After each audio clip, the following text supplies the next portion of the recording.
በስመ አብ ወወልድ ወመንፈስ ቅዱስ አሐዱ አምላክ።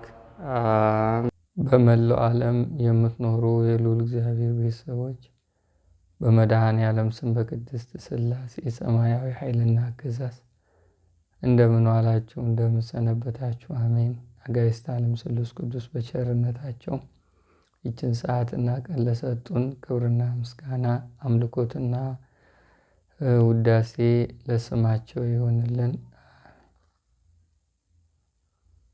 ዛሬ እንደ ቅድስት ሥላሴ ባርኮት የምንማማርበት ርዕሳችን የሚሆነው በምግብ ገብተው ሆድ ላይ የሚቀመጡ መተቶች እንዴት እንዋጋቸው።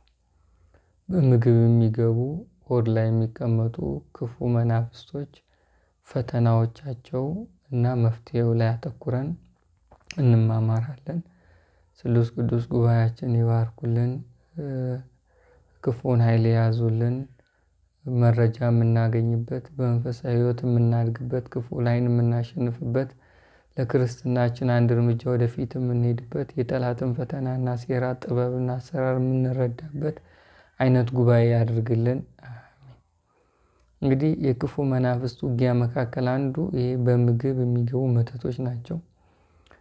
መተት በተለያዩ መንገድ እንደሚላክ ተምረናል። ያው ክፉ መንፈስ ጉልበትና አቅም ኃይል ተሰጥቶት ተገብሮለት መስዋዕት ቀርቦለት የክፋት አዋጅና ትእዛዝ እንዲሁም ስራ ተሰጥቶት የሚመጣ የክፉ መናፍስት አሰራር መካከል አንዱ የመተቱ ዓለም ነው። ከሌሎች ክፋት ወይም ከሌሎች መናፍስት በክፋት ከፍ የሚያደርገው የሚገበርለት ግብር ነው። ትልቁ ነገር ያው በደም ስለሆነ እንቅስቃሴው እና ይሄ መተት በተለያዩ መንገድ ይላካል። እድል ላይ ይላካል፣ የህይወት መስመር ላይ ይላካል። የሚላክበት መንገድ ደግሞ በክርስትና ስም፣ በእናትና በአባት ስም፣ በአውደ ነገስት እድልን በመቁጠር በልብስ፣ በፀጉር፣ በወዝ፣ በላብ፣ በጠረን እና በምንመገበው ምግብ ነው። የተለያዩ መተቶች በሚላኩባቸው ልክ የሚቀመጡበት ቦታ አለ። ለምሳሌ ያው ዝም ብሎ አየር ላይ የሚላክ በክርስትና ስም አለ። እንደ ትእዛዙ እድል ከሆነ አይምሮ ላይ ይቀመጣል። የሚያስረው የሰውነት አካል ካለ እዛ የሚታሰረው ቦታ ላይ ይቀመጣል። በምግብ ከገባ ደግሞ ብዙ ጊዜ ሆድ ላይ ነው የሚቀመጠው። ሆድ ላይ ተቀምጦ የሚዋጋው የራሱ የሆነ የውጊያ ስልት አለው፣ የፈተና አቅጣጫ አለው። የሚያመጣቸው ደግሞ የራሱ የሆኑ መናፍስታዊ የተፈጥሮ ውጊያዎችም እንዳሉ ነው ማለት ነው። በምግብ የሚገቡ መተቶች ብዙ ጊዜ ሆድን ነው የሚያውኩት። ለየት ያለ ባህሪ አላቸው። መስገብገብ፣ አብዝቶ መብላት፣ ረሃብ፣ መጯጯህ፣ በጸሎት ጊዜ መንፋት፣ ሆድን መንፋት፣ ከሆድ መሯሯጥ፣ እነዚህ በምግብ የገቡ መተቶች መለያ ነው። በተለይ የራቡ ዓለም ጾምን እስከ መሻር እስከሚያደርስ ድረስ በልቶ አለመጥገብ ራሱ አንዱ ፈተና ነው እና የምግብ የተላኩ መተቶች መለያቸው እነዚህ ነው። እነዚህ መናፍስት በጣም ክፉ የሚያደርጋቸው አንደኛ ምግቡ በራሱ ለዲያብሎስ ተደግሞ ስም ተጠርቶ ለሰይጣን መስዋዕት ቀርቦ የሚመጣ እና ከምግቡ ጋር ተቀላቅሎ የሚሰጥ መድኃኒት ባንለውም የክፉ መናፍስት ስም ያለበት ነገር ስለሆነ እሱ ለጣዖት የተሰዋ ምግብ ይሆናል። ከምግቡ ጋር ሲቀላቀል ለጣዖት የተሰዋ ምግብ ስንበላ ሰይጣኑ ይገባል ማለት ነው። ይሄ ሐዋርያት ሥራ ምዕራፍ 15 ቁጥር 18 ላይ እንዲህ ይላል፣ ለጣዖት ከተሰዋ ከደምም ከታነቀም ከዝሙትም ትርቁ ዘንድ ከዚህ ከሚያስፈልገው በቀር ሌላ ሸክም እንዳንጭንባችሁ እኛና መንፈስ ቅዱስ አዘዘን ይላል ሐዋርያው ቅዱስ ጳውሎስ። ለጣዖት ከተሰዋ ምግብ ትርቁ ዘንድ ይሄ ነው። አሁን ይሄ ከምግብ ጋር የሚቀላቅሉት ነገር አንድ ለዲያብሎስ የተሰዋ ነው። ሁለተኛ ዲያብሎስ ለተሰዋ ከሆነ ይሄው የጣዖት መስዋዕት ማለት ነው። በነገራችን ላይ ለጣዖት መሰዋት ማለት ለሰይጣን መሰዋት ለጣዖት ግብር ማቅረብ። አሁን ለምሳሌ ዛሮች መስዋዕት አላቸው። ጊዜ ጠብቀው አመታት ወራት ቆጥረው የሚቀርብላቸው ግብር አለ። ያ መስዋዕት ለጣዖት እንደመሰዋት። እንደዚሁ ሁሉ መተትም ሲላክ በምግብ የሚገቡ መናፍስቶች ምግቡ ጋር ቀላቅለው ስለሚሰጡ ያው ሰይጣኑ ዝም ብሎ ከምግቡ ጋር ይቀላቀል በሆነ ነገር አድርገው ወይ በእጽዋት ወይ በውሃ ወይ በሆነ በሻይ ወይ በምግቡ ላይ ራሱ አድርገው ምግቡ ላይ ደግመው ምግቡን ለጣዖት ሰውተው ለሰይጣን ገብረው ያን ሲገባ እንግዲህ ለሰይጣን በተገበረለት ምግብ ስለበላ እሱ ያረፈበት ስለሆነ መንፈሱ ወደ ሆድ ይገባል። ከገባ በኋላ ሆድ መንፋት፣ ሆድ ላይ መንቀሳቀስ፣ መታወክ፣ ሰላም ማጣት፣ የሆድ መረበሽ፣ መጯጯ፣ ረሃብ እነዚህ መለያና የውጊያ ስልቶቹ ይሆናሉ ማለት ነው።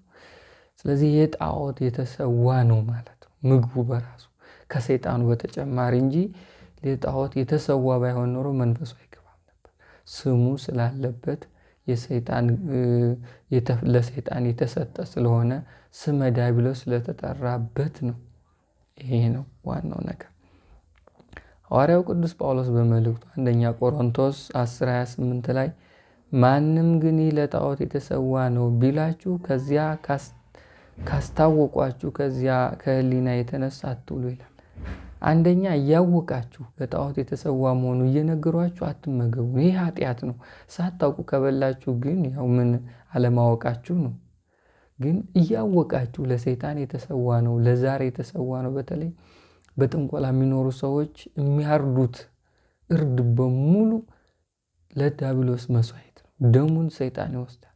በዓል ጠብቆ በተለይ ደግሞ በጣም የሚያሳዝነው የመብርሃንን የቅዱሳንን የልዑል አምላካችንን በዓል ጭምር ተጠብቆ የሚታረዱ እርዶች በማህበር የሚደረጉና ጉዞዎች የማህበር እርድ የማህበር ዝክር በሚል ስያሜ ሁሉ ጠንቋይ የሆኑ ሰዎች ቢያርዷቸው ግብሩን ዲያብሎስ ይወስዳል። ግብሩን ለሰይጣን ነው። ይህን እያወቃችሁ ሰዎቹ ጠንቋይ እንደሆኑ እያወቃችሁ በሚያርዱት እርድ ላይ ተቀላቅላችሁ አትብሉ ነው። ይሄ ለጣዖት የተሰዋ ነው። ለዲያብሎስ የተቀረበ መስዋዕት እግዚአብሔርን ያሳዝነዋል። ሕገ እግዚአብሔርን መጣስ ንስሐ ሁሉ ያስፈልገዋል። ባለማወቅ እንደዚህ አድርጋችሁ ከሆነ ንስሐ ሁሉ ያስፈልገዋል። በጣም ቀላል አይደለም። መስዋዕት፣ ግብር፣ ፈቃድ፣ ከእግዚአብሔር መራቅ፣ ከሕጉ በተቃራኒ መሆን፣ ለዲያብሎስ መንግስት ለጨለማው ዓለም መቀላቀልና የሱን የሆነውን መውሰድ ያው የሱ የሆኑ ሰራዊት ይገባሉ ማለት ነው። እና ይህንም ትኩረት ልንሰጥበት ይገባል። ይህ ክፉ መንፈስ በአጠራሩ ራሱ ዮሐንስ በራእዩ እንዲህ ብሎ ይጠራዋል። ራእይ 22 ላይ ምዕራፍ 20 ቁጥር 2 የዮሐንስ ራእይ ላይ የቀደመው እባብ ዘንዶ ዲያብሎስ እያለ ይጠራዋል። የቀደመው እባብ ዘንዶ ዲያብሎስ ይለዋል። የቀደመው እባብ ሔዋንን ያሳታት ነው። ዘንዶ ይለዋል። ከዛ ዲያብሎስ ይለዋል። ዘንዶ እባብ ታስሮ ነበረ፣ ከ1000 ዘመን በኋላ ይፈታል እያለ የጠቀሰው የክፉ ኃይል አፈታቱ ለበረከት አይደለም፣ ለቅስፈት ነው። ትውልድን ለማበላሸት የራሱ የሆኑ ዘሮችን ለመፍጠር ሊያማለማመር ነው። የራሱን መንግስት ለመገንባት ዛሬ ዲያብሎስ የራሱ የሆነ ግዛት አለው፣ የራሱ የሆነ መንግስት አለው፣ የራሱ የሆነ ትውልድ አለው፣ የራሱ የሆነ አምልኮ ስርዓት አለው፣ የራሱ የሆነ አካሄድ አለው። በቃ የራሱን የሆኑ ጊዜያቶችና ዘመኖችን እያፋጠነ ነው። የእርግማን ዘመንን እያስፋፋ ነው። በየጊዜው የሰውም የእንስሳትም ደም በየዓመቱ እየተቀበለ የመድኃኔዓለም ምሕረት እንጂ የጠበቀን የዲያብሎስ ሀገር አለመሆኗ ኢትዮጵያ ራሱ የሚያስገርም ነው። ትውልዱ ላዩ ነው ክርስቲያን የሚመስለው። ውስጡ ክፉ መንፈስ እንደመራው ከውስጥ እንደነዳው ሀሳብ እንዳቀበለው ነው የሚነዳው። ቤተ ክርስቲያን ቢቀርቡ በተለያዩ የአገልግሎት መስመርና የአገልግሎት ምዕራፎች ቢሳተፉ ክፉ መንፈስ አብሮ ስለሚመጣ ከሚያገለግሉት በላይ የሚያጠፉት ይበልጣል። ቤተ ክርስቲያን ቀርበው እግዚአብሔርን አይደለም የሚታያቸው፣ ሃይማኖታዊ የሆነ ፖለቲከኛ ሆነው ሲያርመሰምሱ ነው የሚኖሩት። ቤተ ክርስቲያን ሲያምሱ ነው የሚኖሩት። ይሄ የክፉ መንፈስ ዓለም ነው።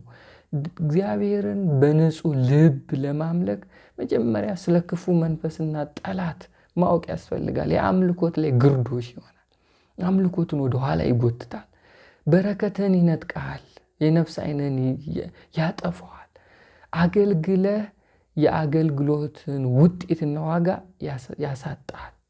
ይሄ ቀላል አይደለም፣ ትልቅ ማጣትና መጉደል ነው።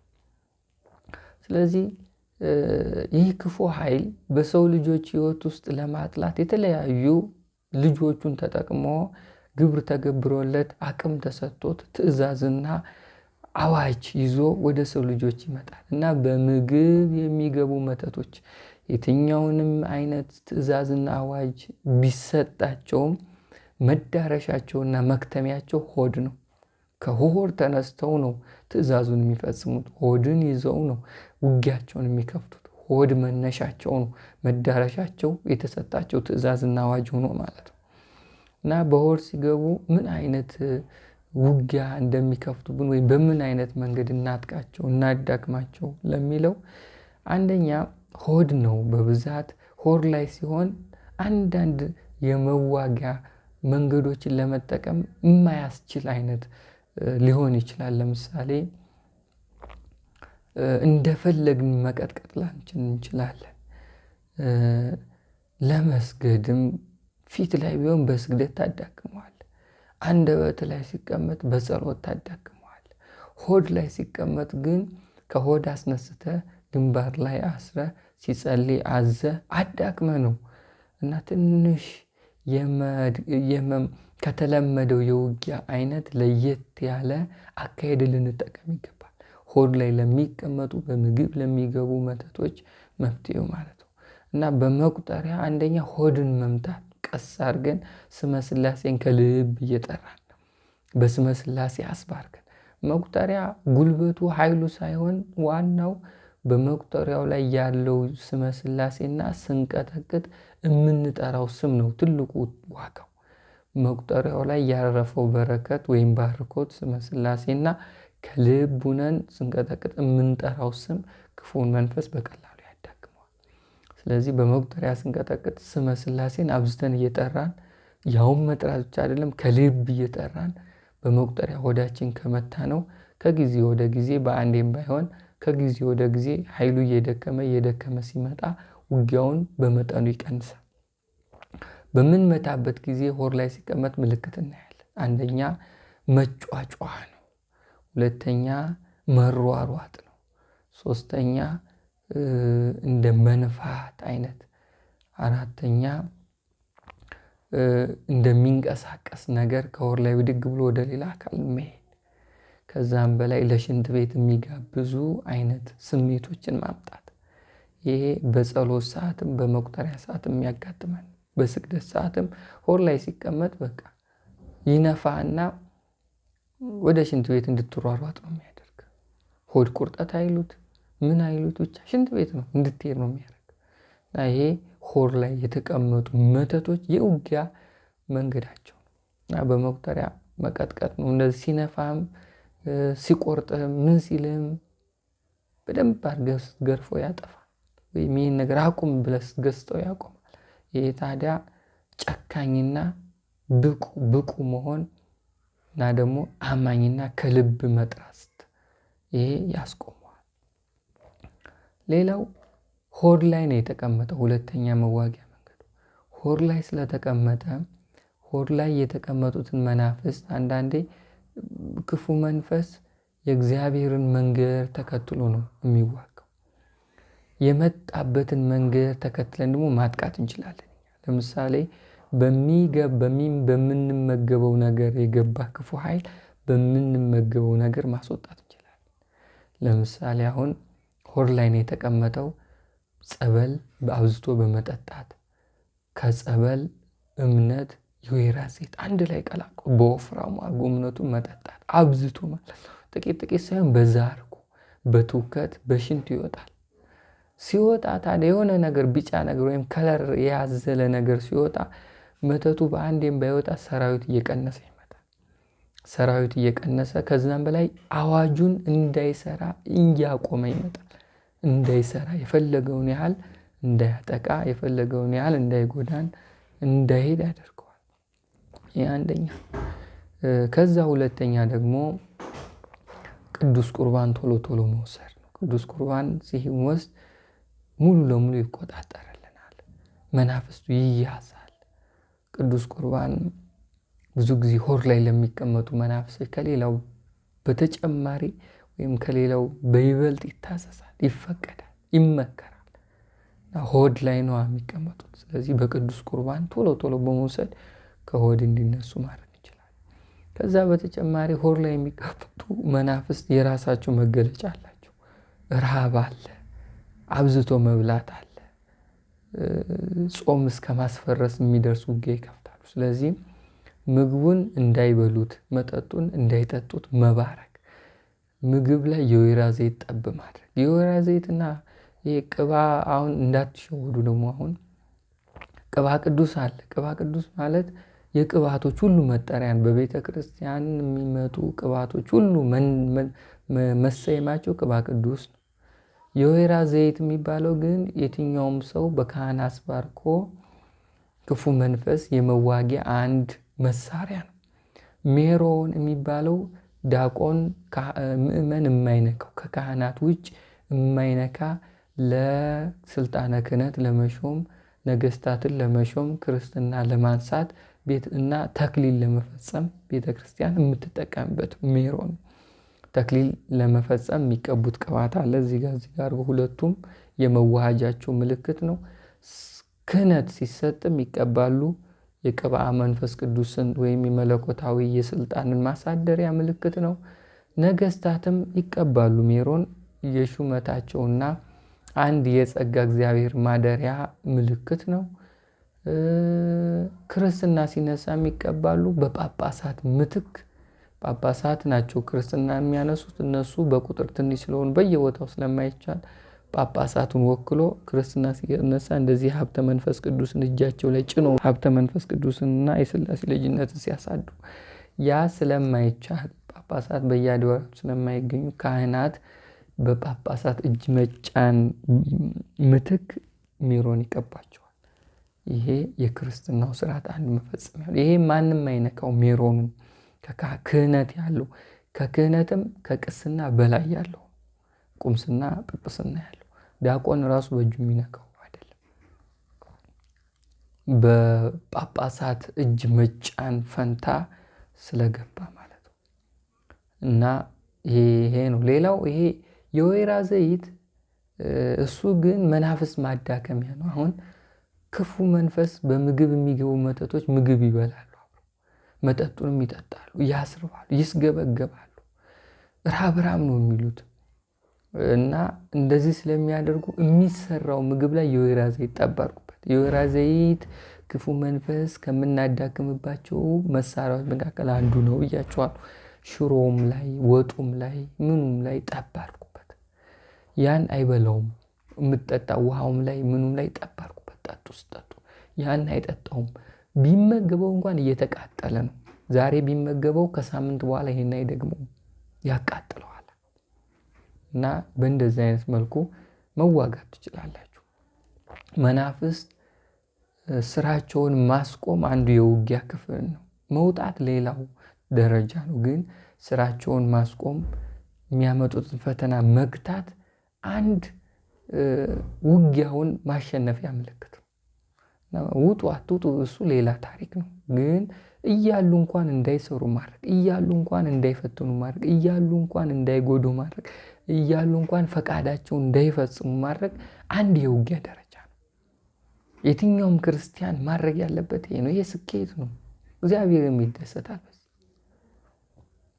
ሌላው መማፀን ነው። መማፀን በሱባኤ በእንባ በጸሎት በልመና ከአምላክ ጋር በምንገናኝበት የትኛውም የጸሎት መንገዶች፣ የምስጋና መንገዶች፣ የመማፀኛ መንገዶች በሙሉ እግዚአብሔርን በመጠየቅ ከሆዳችን እንዲያነሳልን ይህን ክፉ መንፈስ መማፀን። ይህን ክፉ መንፈስ ከሆድ የሚነሳበት መንገድ እሱ ብቻ አይደለም፣ እኛ በምናውቀው በምንረዳው በደረስንበት መንፈሳዊ ደረጃ የምናሸንፍበትን መንገድ ጠቁመኝ ብሎ መማፀንም አንዱ ማሸነፊያ መንገድ። ክፉ መንፈስን ለመጣል የሥላሴ ፈቃድ የሆነበት ማሸነፊያ መንገድን መጠየቅ የክርስቲያኖች አንዱ የውጊያ ስልት ነው። እና አመልክተኝ፣ በምን አይነት መልኩ ስዋጋው ነው ይሄ ክፉ ኃይል የሚያሸንፈው? ምን አይነት የውጊያ ስልት ልጠቀም ብለን ሱባኤ ገብተን በእንባ ሆነን እግዚአብሔር የምንጠይቀው በቸርነቱ በምህረቱ ሁሉን ነገር ይገልጣል። ስለዚህ ይሄ መማፀን በራሱ ሆድ ላይ የሚቀመጡ መተቶችን ማሸነፊያ መንገድ። እነዚህ ሆድ ላይ የሚቀመጡ መተቶች የውጊያና ጥቃታቸው አንደኛ በረከትህን ያሳጡሃል፣ ብዙ በመብላት ያጠፉታል ገንዘብ። ሁለተኛ በጸሎት ሰዓት በሆድ ቁርጠት፣ ሆድን በመንፋት፣ ሆድን በማጮህ ይረብሹሃል። ጸሎትህንና መንፈሳዊ ህይወትህንም ያዳክሙታል። ከዛ በላይ ደግሞ ማወቅ ያለብን አዋጅ አለ፣ ትእዛዝ አለ፣ ተሰጥቷቸው የሚመጣ ግብር አለ፣ አቅም አለ፣ እንዲሰሩት ስሩ የተባሉት ነገር አለ። እሱንም አትርሱ። ይሄ የጥቃት ስልታቸው ነው። መድኃኔዓለምን አብዝቶ በመለመን ለቅድስት ሥላሴ አምልኮ ስግደት በመስገድ ሥላሴን በማክበር ፈቃዳቸውን በመጠየቅ ይህን ክፉን ኃይል ወደማይመለስበት ወደ ሲኦል ማውረድ ይቻላል። እግዚአብሔር ከዚህ ክፉ ኃይል ይታደገን። አሜን። ስብሐት ለእግዚአብሔር።